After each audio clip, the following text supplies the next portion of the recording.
Hello everyone, welcome to DPA Open Mic episode 105, sorry, 106. Syria as we know it is gone forever. And Right. With some money, you can get your beaker wet. Wait, no, wait. I have a really good point with this.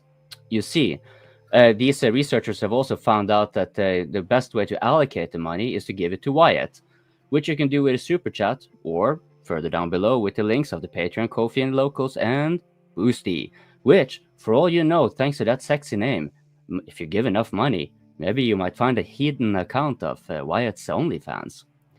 Well, going over to geopolitics here and trying to make their Coping, you're becoming very difficult. So we're No, gonna I'm just here to make the rest of you guys look good, okay? You guys have been wearing on That this is a black good hole statement. shit with democracy for like a hundredth times and whatever. It's like, yeah, but I'll give you good power politics. It's what RL said a few hundred years ago on open mic years. People are wondering how the hell does Annalena Baerbock have so much power? Well, goes back to what I entered with. She has a lot of power behind her, as paraphrasing what RL said. So, but what I really want to get into was like I said, this thing about Israel sticking onto the Mount Hermon, or what it's called. I picked up something earlier today, which I found a bit interesting. It was a short, like a video speech of Netanyahu, and like any speech, whatever, it's a lot of words, but there was one word that stood out. He said temporary. Now that kind of just logically didn't make sense, because who is going to be returned to, right? Now, and you should keep in mind, Syria and Israel, they were at war, right? They were officially at war still when that was happening. So why would they even yield? And why didn't Israel just take it out already? That's also a good question, right? Maybe they thought they had too much on their hands, but there's also this saying that a reasonable enemy is better than a crazy friend. And the HTS or any subgroups thereof from the very beginning of the war had made it very clear there was going to be no recognition of Israel. Syria had not normalized relations, but they at least recognized that Israel was kind of there. HTS was pretty adamant they would not be changing that stance whatsoever. So, if the US is so much behind the HTS, then the saying really rings true. You rather want a reasonable enemy like Assad than a crazy friend funded by the US, like the HTS, for example. Fuck yeah. Right? So I'm pretty certain that and one thing I just had to check up with, because I got so curious when I heard that word temporary, and with all that being said, right, I'm really in doubt already. So I tried to see, what does Netanyahu say in the Hebrew media when he speaks in Hebrew? The word temporary is not mentioned. It's a lot of other things are mentioned, and they're going in there, security and whatever, and they're mentioning the Druze, for example.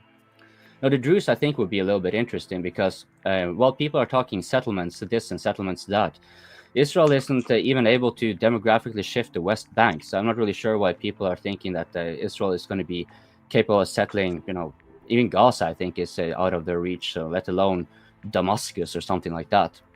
But when it comes to the area that they took near Mount Hermon and the surrounding area, there may not be a need for settlements. For the Druze are a particular people. They are actually a true ethno-religion. Unlike Judaism, which people tend to think is an ethno-religion, that's more a result of social political circumstances that you can kind of ethnically trace. But you can convert to Judaism, just like any other religion. The difference is that they don't care to proselytize. But the Druze, on the other hand, they are a true ethno-religion. Both of your parents must be Druze for you to be a Druze. And as soon as you marry outside with any other non-Druze, you are no longer Druze. You see, it really sticks into that, and their religion is kind of secret and so forth. Now, that is as an aside, but that's kind of what makes them a distinct people. But what makes them interesting in a geopolitical context is that their loyalty is to whoever they consider to be in charge. So the Druze in Israel, they swear their allegiance to, thanks for the money, and they swear their allegiance to Israel, whereas the Druze that are in Lebanon, for those in Syria. Now that there is no more Syria, at least as we recognize it, it's important to note that the Druze have not been particularly good terms with generally many other jihadi groups in particular, because they're considered doing shirk. that they're kind of like heretics, essentially, the offshoots of Islam, to the point that they need to be taken out. So there has been a lot of tensions there, which would suggest that if I think if the Druze of Syria decide that there is no more Syria and they would change their allegiance to Israel, then that would drastically increase the chance of Israel just saying, well, we have annexed the Golan. They have said it publicly, right? But they have said here with this new territory, oh, that's temporary. But if the Druze start to say like, if they start voicing opinions that they are switching, that the Syria is no more, they're going to go over to Israel, then I think it is increasingly likely that Israel would just go ahead and annex it. But then again, I'm pretty sure Israel is just not going to leave. Period. I'm pretty sure they have once they moved in there, the Assad's troops, they just left the position. There were no fighting. The Assad just left, and the IDF just moved in. And an agreement that was pertaining to a dynasty that is no longer existing, well, then there is no rule. There's nothing to return. The area is already taken. So I'm pretty certain that the IDF is going to stay there. And there was some talks. I'm not sure if anyone want to talk about the notion of them setting up like a corridor. I think it was the Caspian Sea made this, but wanted to set a corridor between from the areas they control through the areas near the border between Syria and Iraq, where the U.S. has at least some troops, and they've also been bombing. I think there were White's reporting would suggest that it was IRCG or something that was trying to move across the border, and then connect to the SDF, the Kurds. Which I'm not entirely sure why they would actually want to do that, like what's really to gain. And also I see some serious challenges there, because if the HTS, it strikes me like a wild card without knowing for sure. As far as I can tell, the SNA are the ones that are the Turks. And you have the SDF, which are at odds with them.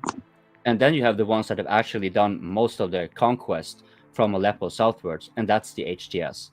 They are the ones who, as far as I've understood it, have taken over Damascus as well. So if they were to get it in their minds, because they happen to have been fighting the Russians as well as Assad for over a decade, so it's not beyond the possibility of imagination that they have strong inclinations within their groups that no, they're not to be having any like whatever agreement with this kuffar or whatever. They're going to take the Russian bases or force them to do it on certain terms or whatever terms, which might be something the Russians simply cannot accept. And then they will just, maybe they will find an agreement with Turkey, or I'm not really sure, because it's a big fucking mess.